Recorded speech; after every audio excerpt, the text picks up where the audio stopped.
Assalamualaikum warahmatullahi wabarakatuh.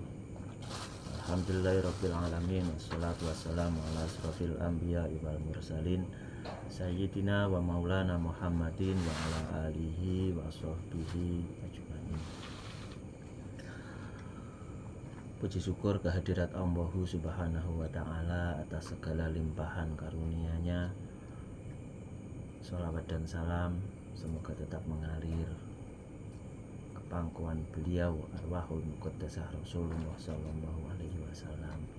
Selanjutnya salam takdim yang setinggi-tingginya dan sehalus-halusnya kehadirat guru mursyid kita yang selalu hadir di depan kalbu kita, mengiringi langkah kita untuk meniti perjalanan hidup ini. Selanjutnya di sini kita akan berbicara sedikit tentang sumber dari semua agama itu satu. Walaupun kita kenal agama itu ada banyak, ada Kristen, ada Islam, ada Konghucu, ada Katolik, Protestan, Hindu, Buddha, dan masih banyak lagi, ada Kejawen, ada kalau dulu ada Kapitayan, bahkan yang lebih ekstrim lagi bahwa di buku-buku kuno bahwa apa itu namanya, agama itu ada 4.200 agama itu di dalam manuskrip kuno.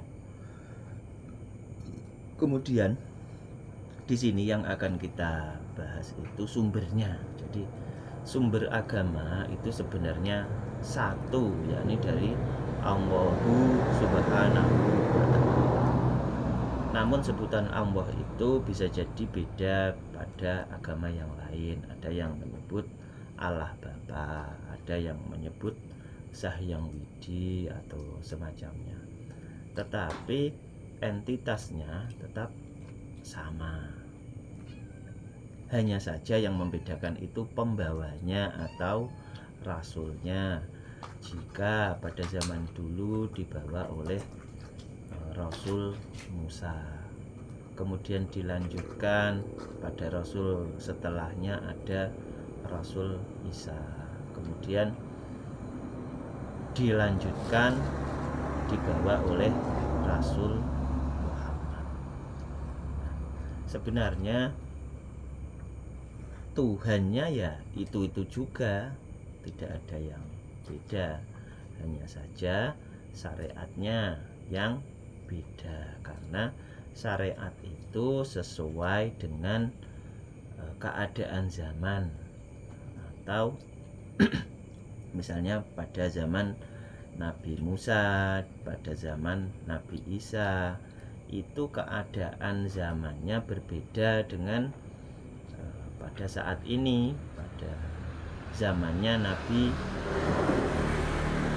Jadi proses syariat agama itu akan berbanding, selalu sebanding dengan kondisi atau keadaan zaman itu sendiri.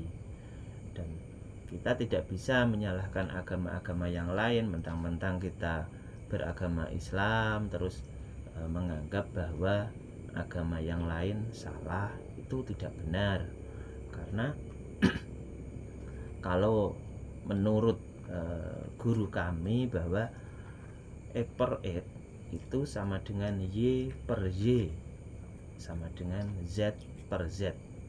Jadi sama.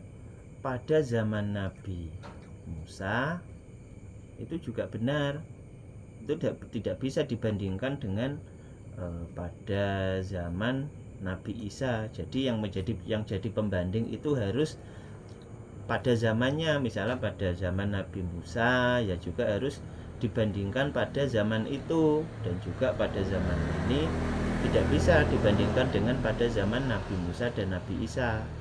Jadi harus sesuai dengan existing zaman ini. Nah, jadi dengan pemahaman ini diharapkan nanti kita tidak lagi mengklaim bahwa agama itu adalah satu-satunya yang benar, tidak boleh.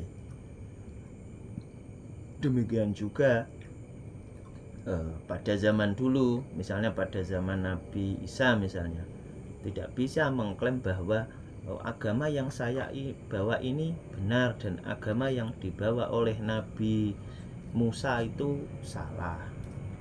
Itu tidak boleh, karena pada intinya sumbernya adalah satu, yaitu Allah itu sendiri, dan akan sesuai atau akan sebanding dengan existing zamannya masing-masing. Saya kira cukup. Ilahi anta maksudi warido kamatlubi. Wassalamualaikum warahmatullahi wabarakatuh.